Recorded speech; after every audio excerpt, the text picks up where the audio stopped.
ಇಷ್ಟ ತನಕ ಹೇಗೆ ಆಗಿದೆ ಅನ್ನೋದು ನಮಗೆ ಮುಖ್ಯ ಅಲ್ಲ. ನಿನ್ನ ಪ್ರವೇಶ ಆದ್ಮೇಲೆ ಅಚ್ಚುಕಟ್ಟಾಗಿ ಆಯ್ತು. ಏನನ್ನು ಕೇಳಿದ್ದು? ಏನನ್ನು? ನನ್ನ ವೇಷ ಹೇಗಾಯಿತು? ವೇಷ ಬಹಳ ಚಂದ ಆಗಿದೆ. ಆದ್ರೆ ನೀನು ಈ ವೇಷ ಮಾಡೋದಕ್ಕಿಂತ ಒಂದು ಸ್ತ್ರೀ ವೇಷವನ್ನು ಮಾಡಿಕೊಂಡು ಬರ್ತಿದ್ರೆ 4 ಜನ ಹುಡುಗರು ನಿನ್ನ ಹಿಂದೆ ಬರ್ತಾ ಇದ್ರು. ಸ್ತ್ರೀ ವೇಷ ಮಾಡಿದ್ರೆ ಅಷ್ಟು ಲಾಭ ಉಂಟಾ? ಈ ವೇಷವನ್ನು ಮಾಡಿ ನೀ ಎಷ್ಟೇ ಹಾರು, ಯಾರು ನಿನ್ನನ್ನು ಮೂಸುವವರೇ ಇಲ್ಲ. ಹಾರುವವರನ್ನು ಮೂಸುವುದು ಯಾಕು? ಅಂದ್ರೆ ಹತ್ರ ಬರುವುದಿಲ್ಲ ಎಂಬ ಅರ್ಥದಿಂದ ಹೇಳಿದ್ರು. ಹೌದಾ? ಅದೇ ಒಂದು ಸ್ತ್ರೀ ವೇಷ ಮಾಡ್ಕೊಂಡು 4 ಸಲ ತಳ್ಕು ಪಳ್ಕು ಅಂತ ಹೇಳಿದ್ರೆ ಸಾಕು. 4 ಜನ ಯುವಕರು ಎದ್ದು ಬಂದು ನೀವು ಹೆಣ್ಣಿನಾಗೆ ಕಾಣ್ತಾ ಇದ್ದೀರಿ, ಎಷ್ಟು ಚಂದ ಇದ್ದೀರಿ, ಉಮೇದುಂಟಾ, ಪುರುಷತ್ತುಂಟಾ, ಒಂದು ಬದಿಗೆ ಹೋಪ. ಯಾಕೆ ಮಾತಾಡ್ಲಿಕ್ಕೆ ಮಧ್ಯದಲ್ಲಿ ಮಾತಾಡಿದ್ರೆ ಇವರಿಗೆ ಸ್ತ್ರೀ ವೇಷದ ಹುಚ್ಚು ಜೋರುಂಟು ಅಂತ ತಿಳಿತಾರೆ. ಹೌದು. ಹಾಗೆ ಸ್ತ್ರೀ ವೇಷದ ಜೊತೆಯಲ್ಲಿ ಹೋಗಿ ಮಾತಾಡಿ ಅವನ ಪೆಟ್ಟಿಗೆ ಹತ್ರ ಕೂತು ಸ್ತ್ರೀ ವೇಷದ ತರಿಸಿಕೊಟ್ಟ ತಂಪು ಪಾನೀಯವನ್ನು ಅಭಿಮಾನಿಯ ಕುಡಿದು ಇನ್ನೊಂದು ದಿವಸ ಸಿಕ್ತಂತೇಳಿ ಎದ್ದು ಹೋಗುವಾಗ ಸ್ತ್ರೀ ವೇಷದವರ 300 ಪಾದರಕ್ಷೆಯನ್ನು ಅವನೇ ಅಭಿಮಾನಿ ಹಾಕೊಂಡೋಗಿ ಪಾಪ ಅವೆಲ್ಲ ಮುಗಿದು ಮನೆಗೆ ಹೋಗ ಕಾಲಲ್ಲಿ ಪಚ ಪಚ ಹೋಗ್ಬೇಕು. ಈಗ ಸ್ತ್ರೀ ವೇಷ ಮಾಡಿದ್ರೆ ಲಾಭವೋ ನಷ್ಟವೋ? ವಿಳಾಸ ಲಾಭ, ಪಾದರಕ್ಷೆ ನಷ್ಟ. ನಾನೇನು ವೇಷ ಮಾಡಿದವನ? ನಾನು ಅದನ್ನೇ ನೋಟ ಇಟ್ಕೊಂಡು ಹೇಳಿದಳು. ಹಿಂದಿನ ಘಟನೆ ಭಸ್ಮಾಸುರ ಮೋಹಿನಿ. ನಾನೇನಾಗಿದ್ದೆ ಆವತ್ತು ನೀನು ಮೋಹಿನಿ ಆದಾಗ ಆ ಶಂಕರನೇ ನಿನ್ನನ್ನು ಅಪ್ಪಿಕೊಳ್ಳಿಕ್ಕೆ ಬಂದಾಗ ಕತೆ ಗಂಡಾಂತರ ಆಗಿ ಹೋಗಿ ಪರಮೇಶ್ವರನೇ ನನ್ನ ಬೆನ್ನು ಬಿಡ್ಲಿಲ್ಲ ಎನ್ನುವ ಕಾರಣಕ್ಕಾಗಿ ಸ್ತ್ರೀವೇಷವನ್ನು ನಿಲ್ಲಿಸಿದ್ದು. ಇನ್ನು ಯಾವ ವೇಷ ಬೇಕಾದ್ರೂ ಉಂಟು, ಸ್ತ್ರೀವೇಷವನ್ನು ಈ ವೇಷ ಯಾರಿಗೆ ಬೇಕು ಅಲ್ಲಿ ನೋಡಿದ್ರೆ ಗೊತ್ತಾಗುದಿಲ್ವ? ಸೂಜಿ ಕೊಡಿ, ನೂಲು ಕೊಡಿ, ಲಂಗ ಕೊಡಿ, ರೌಕೆ ಕೊಡಿ, ನಕ್ಕು ñೈ ಉಗಿಲಿಕ್ಕಿಲ್ಲ, ಯಾರಿಗೂ ಆಗಿಕ್ಕಿಲ್ಲ. ಹೌದೌದು ಹೌದು. ಹಾಗಾದ್ರೆ ಈ ವೇಷ ಅಂದ್ರೆ ವೇಷ ಯಾಕೆ ಯಾಕೆ ಈ ವೇಷ ಯಾಕೆ? ಮೋಸ ಮಾಡುವುದಕ್ಕೆ. ಹಾಗಾದ್ರೆ ವೇಷಧಾರಿಗಳೆಲ್ಲ ಮೋಸಧಾರಿಗಳ? ವೇಷಧಾರಿಗಳೆಲ್ಲ ಮೋಸಧಾರಿಗಳಲ್ಲ. ಅದರಲ್ಲಿ 2 ವಿಧ ಉಂಟು. ಒಂದು ವೇಷಧಾರಿಗಳು ಉಳಿದವರಿಗೆ ಮೋಸ ಮಾಡುವುದು, ಉಳಿದವರು ವೇಷಧಾರಿಗಳಿಗೆ ಮೋಸ ಮಾಡುವುದು. ಈ ಸ್ತ್ರೀ ವೇಷದವರಿಗೆ 300 ಪಾದರಕ್ಷೆ ಹಾಕೊಂಡು ಯಾವ ಮೋಸ ಮಾಡಿದ ಹಾಗೆ ಅಲ್ವಾ? ಹಾಗೆ ಈ ವೇಷ ಅಲ್ವಾ? ನಿಜ. ನನ್ನ ವೇಷ. ನಾವು ಯಾರಾಗಿದ್ರೆ? ನಾವು ಇಲ್ಲಿಯವರ, ಮೇಲಿನವರು. ಮೇಲೆ ನೀನು ವೈಕುಂಠ. ವೈಕುಂಠ ಲೋಕ. ನೀನು ವೈಕುಂಠ. ನಾನೇನಾಗಿದ್ದೆ? ನೀನು ವೈಕುಂಠದಲ್ಲಿ ನಾರಾಯಣ ಆಗಿದ್ದೆ. ನಾರಾಯಣ. ನಾನು ಗರುಡ ದೇವ. ದೇವ? ಹೌದು. ಹಿಂಗಲ್ಲಿನ ದೇವ? ದೇವರ ದೇವೋತ್ತಮನಾದಂತಹ ನಿನ್ನನ್ನು ಹೊರದಕ್ಕೆ ಮತ್ತೊಬ್ಬ ಸಮರ್ಥ ದೇವರೇ ಬೇಡವೆ? ಅದು ಹಾಗಲ್ಲ. ಮತ್ತೆ ನಿನ್ನನ್ನು ಏರಿ ಸಂಚರಿಸುವಂತಹ ಸಂದರ್ಭದಲ್ಲಿ ಭೂಲೋಕದಲ್ಲಿ ಇದ್ದವರು ಅಕ್ಕ ಮೇಲೆ ಗರುಡ. ಹಾಗಾದ್ರೆ ಇದು ಭಾಗವತ್ರಿ ಸೀಂಟ್ರಿ ಮಾಡಿದ್ದೆ. ನಿಂಗೆ ಕಿವಿ ಕೇಳೋದಕ್ಕೆ ಭಾಗವತ್ರಿಗೆ ಯಾಕೋ ಹೇಳ್ತೀನಿ? ಅದು ಹೌದು. ನನ್ನ ಕಿವಿ ನನಗೆ ಕೇಳುವುದಿಲ್ಲ, ಬೇರೆಯವರಿಗೆ ಕೇಳಬೇಕು. ಹೌದಲ್ಲ? ಹೌದು. ವೇಷ ಮೋಸ ಮಾಡುವುದಕ್ಕೆ ಈ ವೇಷ. ಹೌದಾ? ಯಾರಿಗೆ ಮೋಸ ಮಾಡುವುದಕ್ಕೆ? ಯಾರ್ಯಾರಿಗೆ ಮೋಸ ಮಾಡುವುದಕ್ಕೆಲ್ಲ. ನನ್ನ ಹೆಂಡತಿಗೆ ಮೋಸ ಮಾಡುವುದಕ್ಕೆ. ಯಾರಾದ್ರೂ ಮನೆ ಹೆಂಡತಿಗೆ ಮೋಸ ಮಾಡ್ತಾರ ಪುಣ್ಯಾತ್ಮ? ಯಾಕೆ ಹಾಗಂದ್ರೆ ಈಗ ನಿನ್ನ ಮಾತಿನ ಅರ್ಥ ಹೋದಲ್ಲೆಲ್ಲ ಹೆಂಡತಿ ಇದ್ದಾರಂತವ? ಬೇರೆಯವರಿಗೆ ಅದೇ ಒಂದು ಪ್ರಶ್ನೆ ಬೇರೆ, ಮನೆ ಹೆಂಡತಿಗೆ ಯಾರಾದ್ರೂ ಮೋಸ ಮಾಡ್ತಾರ? ಮನೆ ಹೆಂಡತಿಗೆ ಮೋಸ ಮಾಡುವುದಕ್ಕೆ ಯಾಕೆ ಯಾಕೆ ಮೋಸ ಮಾಡಿದ್ದು ನಾನು? ಯಾಕೆ? ಕಾರಣ ಉಂಟು. ಕಾರಣ ಇಲ್ಲದೆ ಮೋಸ ಮಾಡುವವನು ನಾನು. ಗಂಡ ಹೆಂಡತಿಗೆ ನಿಮಗೆ ಮೋಸ ಆಗಿದೆ ಯಾಕೆ? ಅಲ್ಲಿಂದ ಯಾಕೆ ಮೋಸ ಮಾಡಬೇಕಾದ ಅಗತ್ಯ ಏನುಂಟು? ಮಿತ್ರ, ನಿನ್ನಲ್ಲೊಂದು ಮಾತು ಹೇಳ್ತೇನೆ ಕೇಳು. ಯಾವುದು? ಒಂದು ಮನೆಯಲ್ಲಿ ಗಂಡ ಹೆಂಡತಿ ಜಗಳ ಮಾಡಿ ಹೆಂಡತಿ ಕೋಪ ಮಾಡಿ ತವರ ಮನೆಗೆ ಹೋದ್ಲು ಎಂದಾದರೆ ಗಂಡನಾದವ ಏನು ಮಾಡಿ? ಗಂಡನಾದವ ಅವಳ ಅಪ್ಪನ ಹತ್ರ ಅಂದ್ರೆ ಇವನ ಮಾವನ ಹತ್ರ ಮಾತಾಡಿ ಅವಳನ್ನು ಕರೆತರಬೇಕು. ಒಂದು ವೇಳೆ ನಂತರ ಅದೇ ರೀತಿ ಆದ್ರೆ ಊರಿನವರನ್ನು ಒಟ್ಟು ಸೇರಿಸಿ ರಾಜ್ಯ ಪಂಚಾಯತ್ಗೆ ಮಾಡಿ ಅವಳನ್ನು ಕರೆತರಬೇಕು. ಇವನ ಜೀವನ ಬರೆಯಂತ ಇದೇ ಆದ್ರೆ ಇವನ ಜೀವನ ಬರಂತಾರೆ ಹೆಂಡತಿ ಕೈ ಚೀಲ ಹಿಡ್ಕೊಂಡು ತಿರುಗುದೇ ಆಯ್ತು. ನೀನಾದ್ರೂ ಹೋಗ್ತಿ? ನನಗೆ ಕೈ ಚೀಲ ಇಲ್ಲ, ನನ್ನ ಕಿಸಿಗೆ ಕೈ ಹಾಕೊಂಡು ಹೋಗುದು. ಅಯ್ಯ ಮಿತ್ರ, ಏನು ಮಾಡೋಣ ಹೇಳು? ಪ್ರಕರಣ ಅದು ಅಲ್ವಾ? ಹೌದು. ಆ ಪ್ರಕರಣವನ್ನು ನೀನ್ ನೆನಪು ಮಾಡುದು ಈಗ. ನಿಜ. ಹೌದೌದು. ಹಾಗಿದ್ರೆ ದೇವಲೋಕದಿಂದ ಅಲ್ಲಿ ವೈಕುಂಠದಿಂದ ಬಿಟ್ಟಂತ ನಿನ್ನ ಹೆಂಡತಿ ಕಳವೀರಪುರವನ್ನು ಸೇರಿದ್ದಾಳೆ. ಅದಕ್ಕೆ ಈ ವೇಷವ. ಅವಳನ್ನು ಸೇರುವುದಕ್ಕಾಗಿ ಈ ವೇಷವನ್ನು ಮಾಡಿದ್ದು. ಸರಿ, ವೇಷ ಹಾಗೆ ಆಗಿದೆ. ವೇಷ ಮಾಡಿದದಕ್ಕೆ ಉದ್ಯೋಗ ಯಾವುದಾ? ಕಿರಾತರ ವೇಷ ನಾವು ಮಾಡಿದ್ದೇವೆ. ಕಿರಾತರ ಅಂತ ಹೇಳಿದ್ರೆ ಬೇಟೆ ಆಡುದು. ಎಲ್ಲಿ ಬೇಟೆ ಆಡುವುದು? ಬೇಟೆಯಲ್ಲಿ ಜಾಗ ಇಲ್ಲ. ಕಾಡಿಗೆ ಹೋಗ್ಬೇಕು. ಹೋಗುದಾದ್ರೆ ನಾವು ಹೇಗೆ ಹೋಗುದು? ವ್ಯವಸ್ಥೆ ಬೇಕಲ್ಲ. ನಾವಿಬ್ರು ನಡ್ಕೊಂಡೇ ಹೋಗುವ. ಅದಾಗುವುದಿಲ್ಲ. ಬೇಡ, ನಾವಿಬ್ರು ಉರುಳು ಸೇವೆ ಮಾಡುವ. ಅದು ಆಗುವುದಿಲ್ಲ. ನೀನ್ ಹೆಂಡತಿ ಲೆಕ್ಕದಲ್ಲಿ ನಾನಿಲ್ವದು. ಹಾಗಾದ್ರೆ ನಡ್ಕೊಂಡು ಹೋಗುದು, ಉರುಳು ಸೇವೆ ವ್ಯವಸ್ಥೆ ಬೇಕಲ್ಲ. ಏನ್ ಮಾಡುದು?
ಬಿಳಿಯ ಕುದುರೆ ನೇರವಾಗಿ ಬರ್ತಾ ಉಂಟು.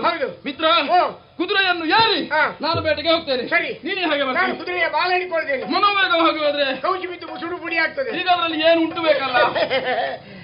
ಬೇಡ, ನಿನ್ನ ಅಪ್ಪಿ. ಏನು ನಿನ್ನ ಅಪ್ಪಿ? ಏನು ನಿನ್ನ ಅಪ್ಪಿಯ? ಅಪ್ಪಿಕೊಂಡು ನಿನ್ನನ್ನು ಗಟ್ಟಿ ಅಪ್ಪಿಕೊಂಡು ಕುದುರೆ ಮೇಲೆ ಕೂತ್ಕೊಳ್ತೇನೆ. ಹೌದಲ್ಲ? ತಡ ಯಾಕೆ? ಓಡು ಓಡು ಓಡು, ಬೇಗ ಹೋಗಿ ಬೇಗ ಬಾ. ಓಡು ಓಡು ಓಡು. ಟಾನ್ ಟಾನ್ ಟಾನ್ ಬಂಗದ ಟಾನ್ ಟಾನ್ ಟಾನ್ ಪುಟ್ಟ. ಯಾರು ಪುಟ್ಟಂಗೆ ಮಿಠಾಯಿ ಕೊಟ್ಟೇನೆ ಬಾ ಪುಟ್ಟ. ಮಿತ್ರ, ಈಗ ಬೇಟೆಗೆ ಹೋಗುವುದಕ್ಕೆ ಯಾರು ಹೇಳಿದ್ದು? ಅದು ನಾವೇ. ನೀನು ಜೊತೆಗೆ ಬರ್ತೀನಿ ಅಂತ ಹೇಳಿದ್ದಿ. ಅದು ನಮ್ಮ ಜೊತೆಯಲ್ಲಿ. ಈಗ ಯಾಕೆ ಬರುವುದಿಲ್ಲ ಅಂತ ಹೇಳಿದ್ದು ನಾನೇ. ಯಾಕೆ? ನಿನ್ನಷ್ಟು ಮೋಸಗಾರರು, ನಿನ್ನಷ್ಟು ವಂಚಕ, ನಿನ್ನಷ್ಟು ಮಿತ್ರ ದ್ರೋಹಿ ಪ್ರಪಂಚದಲ್ಲಿ ಬೇರೆ ಯಾರಿಲ್ಲ. ನಾನು ಏನು ಮಾಡಿದ್ದೇನೆ? ಸರಿಯಾಗಿ ನೆನೆಪಾಡು. ಏನು? ದ್ವಾಪರದಲ್ಲಿ ನೀನು ಕೃಷ್ಣನಾಗಿ ಹುಟ್ಟಿದಿ, ನಾನು ವಿಜಯನಾಗಿ ಆವಿರ್ಭವಿಸಿದ್ದೆ. ನೀನು ಪುಣ್ಯಾತ್ಮ ಆವಿರ್ಭವಿಸಿದಂತೆ. ಹೌದು, ನೀನು ಕತ್ಲೆ ಕೋಣೆಯಲ್ಲಿ ಚಿಮಣಿ ಇಲ್ಲದೆ ಹುಟ್ಟಿದ್ದ. ನಾನು ಬಾಹ್ಯ ಪ್ರಪಂಚದಲ್ಲಿ ಮಧ್ಯಾಹ್ನದ ಹೊತ್ತಿನಲ್ಲಿ ಸುಡು ಬಿಸಿಲಿಗೆ ಪೊದರ ಎಡೆಯಲ್ಲಿ ಹುಟ್ಟಿದಂತೆ. ಈಗ ನಿಮಗೆ ಸಿಟ್ಟು ಯಾಕೆ? ನಿನ್ನಷ್ಟು ಮಿತ್ರದ್ರೋಹಿ ಅಂತ ಹೇಳಿದ್ರೆ ಅಷ್ಟೇ. ಯಾಕೆ? ಆ ಜನ್ಮದಲ್ಲಿ ನಿನಗೆ 16,008 ಮಂದಿ ಹೆಂಡತಿಯರಿದ್ರು. ಹೌದು. ನಿನ್ನಷ್ಟೇ ಪ್ರಾಯಕ್ಕೆ ಬಂದ ಹುಡುಗ ನಾನಾಗಿದ್ದೆ. ಒಂದ್ ದಿವಸ ಆದ್ರೂ ಕರೆದು ಕೇಳಿದ್ಯಾ? ಈಗ ಮಿತ್ರ ವಿಜಯ, ನನಗೆ ಇಷ್ಟು ಮಂದಿ ಹೆಂಡತಿಯರಿದ್ದಾರೆ, ಅದರಲ್ಲಿ ಒಂದು ನೀನ್ ತಗೋತ ಕೊಟ್ಟಿದ್ಯಾ? ಹಾಗೆ ಕೊಡ್ಲಿಕ್ಕೆ ಆಗ್ತದ? ಬೇರೆ ಒಂದು ಅರ್ಧ ತಗೋತ ಕೊಟ್ಟಿದ್ಯಾ? ಏನು ಮಿತ್ರ, ನೀನು ಒಂದು ತಟಕಾದ್ರೂ ಕೊಟ್ಟಿದ್ಯಾ? ಹಾಗೆ ಕೊಡ್ಲಿಕ್ಕೆ ಅಷ್ಟು ನೀವೆಲ್ಲ ಒಬ್ರೇ ಅವೋ ಅಲ್ಲ, ಅಷ್ಟು ನೀನು ಒಬ್ಬನೇ, ಅಷ್ಟು ಹೆಣ್ಮಕ್ಳು ನೀನು ಒಬ್ಬನೇ ಅವ. ಏನು ಮಿತ್ರ, ಹಾಗೆ ಕೊಡ್ಲಿಕ್ಕೆ ಆಗ್ತದ? ಹೆಣ್ಣನ್ನು ಯಾವುದಕ್ಕೆ ಹೋಲಿಸಿದ್ದಾರೆ? ಯಾವುದಕ್ಕೆ? ಹೆಣ್ಣಿಗೂ ಹಣ್ಣಿಗೂ ವ್ಯತ್ಯಾಸವಿದೆ. ಹಣ್ಣಿಗೂ ಹೆಣ್ಣಿಗೂ ಏನು ವ್ಯತ್ಯಾಸ? ಹಣ್ಣನ್ನಾದ್ರೂ ಹಂಚಿ ತಿನ್ನುವುದಕ್ಕಾಗ್ತದೆ, ಹೆಣ್ಣನ್ನು ಹಂಚುವುದಕ್ಕಾಗ್ತದ? ಅದೇ ನನಗೆ ವಿಚಿತ್ರ ಆದದ್ದು. 7 ವರ್ಷದ ಹುಡುಗಿಯಿಂದ ಹಿಡಿದು 70 ವರ್ಷದ ಮುದುಕಿಯರು ನಿನ್ನ ಬಳಿ ಬರ್ತಿದ್ರು. ಏನು ಪಾವಡ ಮಾಡಿದೆ, ಏನು ಪಾವಡ ಮಾಡಿದೆ? ಏನು ಮಿತ್ರ, ಅದು ಪವಾಡ ಮಾಡಿದೆ. ಎಲ್ಲ ಹೆಣ್ಮಕ್ಳು ಬೆಳಗಾತ ನಿನ್ನ ಮನೆ ಮುಂದೆ ಬರೋದು, ನಿನ್ನನ್ನೇ ಉಗುಳುದು ಬಿಟ್ರೆ. ಏನು ಹೊಗಳುದು ಬಿಟ್ರೆ ಬೇರೆ ನನ್ನ ಹೆಸರು ಹೇಳಿದಾರ? ಬೆಳಿಗಾತ ಹೆಣ್ಣು ಮಕ್ಕಳಿಗೆ ಅದೇ ಕೆಲಸ. ಏಳು ಏಳಯ್ಯ ಪುಳಿ ಕೃಷ್ಣ, ಬೆಳ್ಳ ಬೆಳಗಾಯಿತು, ಅಪ್ಪಮ್ಮ ಹೇಳುವ ಮೊದಲು ಬೆಣ್ಣೆಯ ಮುದ್ದೆಯನ್ನು ಮೆಲ್ಲನೆ ಮೆದ್ದೋಡು ಕೃಷ್ಣ, ಏಳು ಏಳಯ್ಯ ಪುಳಿ ಕೃಷ್ಣ, ನಂದು ಕಿವಿಸೋರ. ಮಿತ್ರ, ಏನು ಮಿತ್ರ ಅದು ಪುಳಿ ಕೃಷ್ಣ ಶ್ರೀಕೃಷ್ಣ ಹೇಳುದು ಹಾಗೆ. ಅಪ್ಪಮ್ಮನಿಗೆ ಗೊತ್ತಾಗದಾಗೆ ಬೆಳಿಗ್ಗೆ ಬಾಯಿಗೆ ನೀರು ಹಾಕದೆ ಬರುದಲ್ವಾ, ಬಾಯಿ ಹುಳಿ ಬಂದಿರ್ತದೆ, ಶ್ರೀಕೃಷ್ಣ ಹೋಗಿ ಪುಳಿ ಕೃಷ್ಣ ಆಗುದು. ಅಲ್ಲ ನೀನು ಕೊನೆಗೆ ಏನು ಹೇಳಿದದು? ನಂದು ಕಿವಿಶೋರ. ಅದು ಒಂದು ರೀತಿಯ ರೋಗ. ಅದಲ್ಲ ನಿನ್ನ ಹೆಸರು ನಂದ ಕಿಶೋರ. ಇದು ಹಳೆ ಮುದುಕಿಯರಿಗೂ ಅದೇ ರೋಗ. ಯಾವುದು? ಹಳೆ ಮುದುಕಿಯರಿಗೆ ಅವರು ಹಾಗೆ ಹೇಳಯ್ಯ ಪುಳಿ ಕೃಷ್ಣ ಬೆಳಗಾಯಿತು ಅಪ್ಪ ನಮ್ಮ ಯಜಮಾನ್ರು ಹೇಳುವ ಮೊದಲು ಪತಕ ಒಂದು ಉಮ್ಮ ಕೊಟ್ಟು ಹೋಗಯ್ಯ, ಹೇಳಯ್ಯ ಸೀಮೆಣ್ಣೆ ನಾರಾಯಣ ಸೀರೆ ಸರಗಳಿಸಯನ ಬಸ್ಕು ಬಸ್ಕು ಬಸ್ಕು. ಮಿತ್ರ ಅದೇನೋ ಕೊನೆಗೆ ಅದು ಶುಚಿ ಪೆಟ್ಟಿಗೆಯ ಪಿಂಗ್ ಹೋಗಿದೆ, ಗಾಳಿ ಗಾಳಿ ಮಾತ್ರ ಬಸ್ಕು ಬಸ್ಕು ಬಸ್ಕು ಅಂತ. ಅಲ್ಲಿಲ್ಲ ಬೋರ್ಡ್ ಬಾಯ್ ಅಲ್ವಾ? ಹೌದಾ? ಹಾಗೆ ಏನೋ ಹೇಳಿದಿ ಸೀಮೆಣ್ಣೆ ನಾರಾಯಣ ಶ್ರೀಮನ್ನಾರಾಯಣ ಹೇಳುದು ಹಾಗೆ. ಒಂದೇ ಒಂದು ಹಲ್ಲಿಲ್ಲ ಬೋರ್ಡ್ ಬಾಯ್ ಅಲ್ವಾ? ಬಚ್ಚಲು ಮನೆ ಅಂಡೆ ಬಾಯಿ ತೆಗೆದ ಆಗಿ ಅದು ಶ್ರೀಮನ್ನಾರಾಯಣ ಹೋಗಿ ಸೀಮೆಣ್ಣೆ ನಾರಾಯಣ ಅಂತ ಆಗಿದೆ. ಹೌದಾ? ಈಗಲ್ಲ ನಿಮಗೆ ಬೇಸರ ಯಾಕೆ ಅಂತ? ಬೇಸರ ಅಂದ್ರೆ ಒಂದು ಹೆಣ್ಣನಾದ್ರೂ ನನಗೆ ನೀನು ಮದುವೆ ಮಾಡಿಸಿದ್ಯಾ? ಕೊಡ್ಲಿಲ್ಲ. ಇಲ್ಲ ಚಿಂತಿಸಬೇಡ. ಈ ಸಂದರ್ಭದಲ್ಲಿ ಹೋಗುವಂತಹ ಸಂದರ್ಭದಲ್ಲಿ ನಾರಿಮಣಿಗಳು ಎಷ್ಟು ಬರ್ತಾರೆ, ನಾಯಿ ಮರಿಗಳಲ್ಲ ನಾರಿಮಣಿಗಳು ಎಷ್ಟಿರ್ತಾರೋ ಅವರೆಲ್ಲ ನಿನಗೆ ಪುಣ್ಯಾತ್ಮ. ಅಷ್ಟು ಮಂದಿಯನ್ನು ನಾನು ಒಬ್ಬ ಸುಧಾರಿಸುವುದು ಹೇಗೆ? ನಿನ್ನ ಜೊತೆಗೆ ನಾನಿದ್ದೇನಲ್ಲ. ನಿನ್ನ ದೇವತ್ವದ ನೆಲೆಯಲ್ಲಿ ವಿಶ್ವಾಸವನ್ನು ಇರಿಸಿಕೊಂಡು ಮುಂದುವರಿದ್ದೇನೆ.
ಈ ಪದ್ಮಾವತಿಯ ಜೀವನವೇ ಧನ್ಯ ಅಂತ ಭಾವಿಸಿಕೊಳ್ಳುತ್ತೇನೆ. ಯಾಕೆ ಹೇಳು? ಗಿಡವೊಂದು ಬೆಳೆದು ಮರವಾಗಬೇಕಿದ್ರೆ ಕಾಲ ಕಾಲಕ್ಕೆ ಸರಿಯಾಗಿ ನೀರು, ಗಾಳಿ, ಮಣ್ಣು, ಗೊಬ್ಬರದಿಂದ ಅಗತ್ಯವಾಗಿ ಬೇಕು. ಹಾಗೆ ಹೆಣ್ಣಾದವಳ ಜೀವನ ಉಜ್ಜೀವನವಾಗುವುದು ಯಾರಿಂದ ಹೇಳು? ತಂದೆ ತಾಯಿಗಳಿಂದ. ತಂದೆ ತಾಯಿಗಳ ಪ್ರೀತಿಯ ಮಗಳಾಗಿ ಬೆಳೆದೆ, ಗುರುಗಳ ಮುಖೇನವಾಗಿ ವಿದ್ಯಾರ್ಥನೆಯನ್ನು ಪೂರೈಸಿಕೊಂಡೆ, ಅರಮನೆಯನ್ನು ಸೇರಿದ್ದೇನೆ. ಗೆಳತಿ, ಮನಸ್ಸಿಗೊಂದು ರೀತಿಯ ಬೇಸರವೇ. ಕೆಲವೊಮ್ಮೆ ಹಾಗಾಗುವುದು ಸಹಜ. ವ್ಯವಸ್ಥೆ ಹೆಚ್ಚಿಗಿದ್ರೂ ಮನಸ್ಸಿಗೆ ಬೇಸರ ಆಗುತ್ತದೆ, ಏನು ಇಲ್ಲ ಅಂತ ಹೇಳಿದ್ರು ಮನಸ್ಸಿಗೆ ಬೇಸರ ಆಗುತ್ತದೆ. ಈ ಹಣ ಇದ್ದವರಿಗೆ ಖರ್ಚು ಮಾಡುವುದು ಹೇಗೆ ಅಂತ, ಹಣವೇ ಇಲ್ಲದವರಿಗೆ ಖರ್ಚಿಗೇನಪ್ಪ ಎನ್ನುವ ಹಾಗೆ ಆಲೋಚನೆ. ನನಗೆ ವ್ಯವಸ್ಥೆಯೇ ಬೇಸರ ಆದದ್ದು. ಹೆಚ್ಚಾದದ್ದ ಅಲ್ಲ, ಬೇಸರ ಆದದ್ದು. ಹೌದಾ? ಹೌದೇ. ಹಾಗಾಗಿ ಈ ಮನಸ್ಸಿನ ಬೇಸರವನ್ನು ಹೋಗಲಾಡಿಸುವುದಕ್ಕೆ ಬೇಕಾಗಿ ನಿಮ್ಮನ್ನೆಲ್ಲ ಬರಮಾಡಿಕೊಂಡದ್ದು. ಯಾಕೆ ಅಂತ ಗೊತ್ತಾಗಿಲ್ವಾ? ಸಖಿಯರು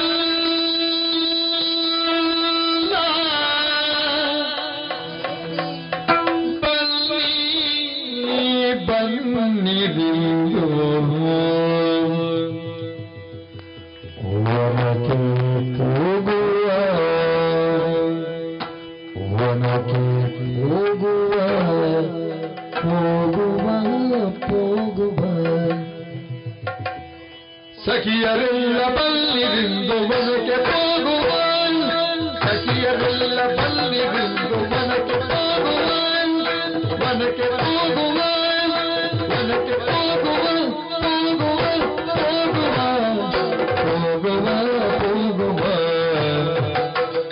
ಬಲ್ಲಿ ಬಲ್ಲಿ ಬಲ್ಲಿ ಬಲ್ಲಿ ಬಲ್ಲಿ ಬಲ್ಲಿ ಬಲ್ಲಿರಿ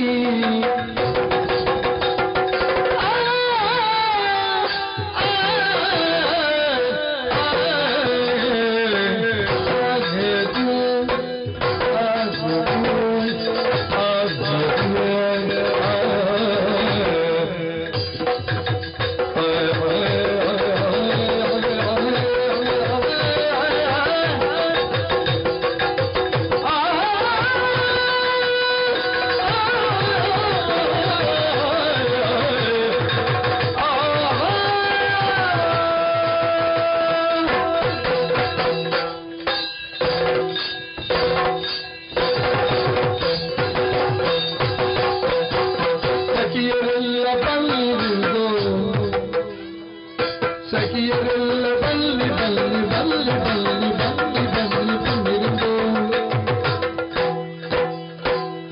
ಸಖಿಯರೆಲ್ಲ ಬಲ್ಲಿರುವುದು ಮನಕ್ಕೆ ಹೋಗುವ ಮನಕ್ಕೆ ಹೋಗುವ ಹೋಗುವ ಹೋಗುವ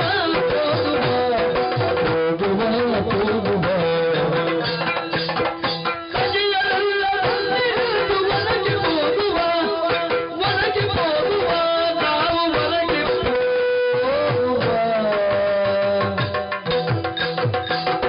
ಸಕಲರೊಂದು ಗೂಡಿ ಕಾಣು ತಂದ ಚಂದವ ಸಕಲರೊಂದು ಗೂಡಿ ಕಾಣು ತಂದ ಚಂದವ ಕಾಣು ತಂದ ಚಂದವ ಕಾಣು ತಂದ ಚಂದವ ಕಾಣುತ್ತ ಅಂದ ಚಂದ ಅಂದ ಚಂದ ಅಂದ ಚಂದ ಅಂದ ಚಂದವ ಸಕಲರೊಂದು ಗೂಡಿ ಕಾಣು ತಂದ ಚಂದವ ಕಾಣು ತಂದ ಚಂದವ ಕಾಣು ತಂದ ಚಂದವ ಅಂದ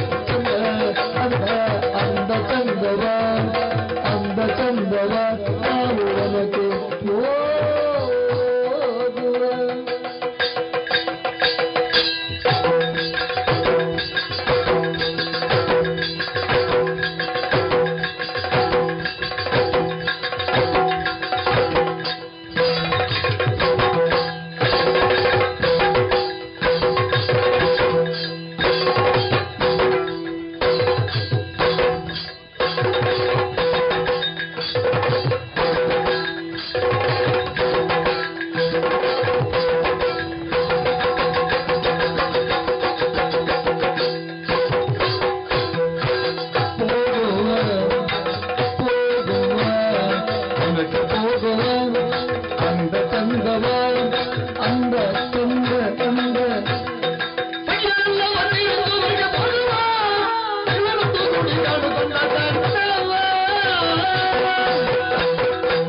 ಕುಸುಮಗಳನ್ನು ಕೊಯ್ದು ಮಾಲೆ ಮಾಡುವ ನಿಖಿಲ ನಿಖಿಲ ಕುಸುಮಗಳನ್ನು ಕೊಯ್ದು ಕೊಯ್ದು ಕುಸುಮ ಕೊಯ್ದು ಕೊಯ್ದು ಕೊಯ್ದು ಕೊಯ್ದು ಕೊಯ್ದು ಕೊಯ್ದು ಕೊಯ್ದು ಕೊಯ್ದು ಕೊಯ್ದು ಕೊಯ್ದು ಕೊಯ್ದು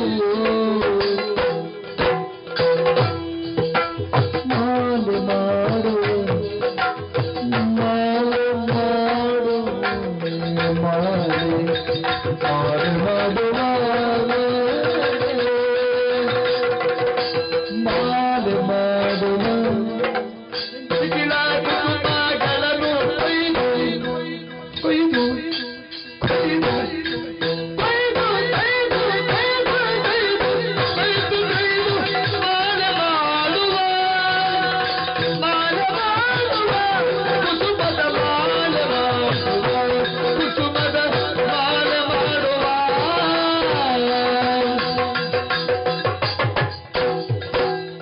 ಪ್ರಕಟಿಸುತ್ತ ನಾವು ನಮ್ಮ ಕೈಯ ಚಳಕವ ಪ್ರಕಟಿಸುತ್ತ ನಾವು ನಮ್ಮ ಕೈಯ ಚಳಕ ಕೈಯ ಚಳಕ ಕೈಯ ಚಳಕ ಕೈಗೆ ಚಳಕ ಕೈಯ ಚಳಕ ಕೈಯ ಚಳಕ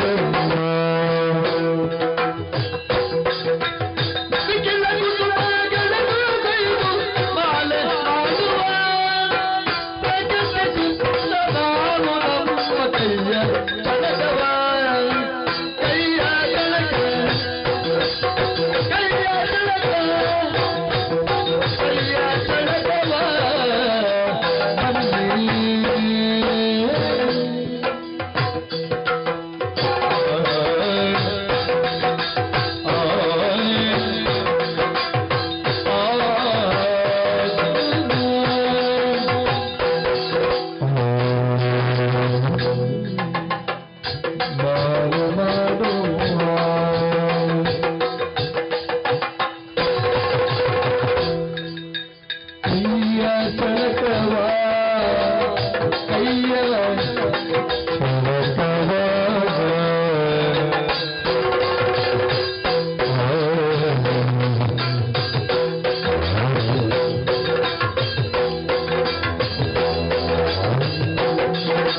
ಸಕಲರನ್ನು ಗೂಡಿ ಕಾಣುತ್ತಂದ ಚಂದವ ಸಕಲರನ್ನು ಗೂಡಿ ಕಾಣುತ್ತಂದ ಚಂದವ ಒಳಗೆ ಹೋಗುವ ಕಾಣುತ್ತಂದ ಅಂದವ ಚಂದವ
ಸುಮದ ಮಾಲೆ ಮಾಡುವ ಕೈಯ ಕನಕವ